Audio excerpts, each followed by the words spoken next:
Akşamınız xeyir qardaşlar, Hokka gəlmişəm. Denənlərdi, gəmrə, show business dağılır. Show business, show business, show business, show business, show business, show business, show business. Kardeşim, show business. Neçə il ödəyiş? Kreditdən çıxartmışam, satışa ilk ödəyiş soruşlar. Neçə? 3000 manat. Kardeşim 3000 ilk ödəyişdən Çanqala 05, belə bir şey yox mənim qardaşlar. Eğer insana bir tane bunu sen o ay imzalayacağım, o da kardeşim odur. 2025. yılın avtomobili.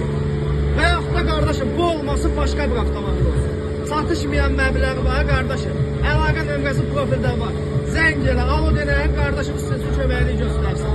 Onlar da kardeşim dar momentə düşərsən, pula ihtiyacın olar. Dostdan kardeşim tapa bilmərsən problem yoxdur. Maşının var kardeşim, gətirsən bizdə kredit salırsan yarım saat ərzində. Nömrə dəyişmə bir şey eləmir kardeşim. Vergi götürüb aparsan. Allah xeyir versin.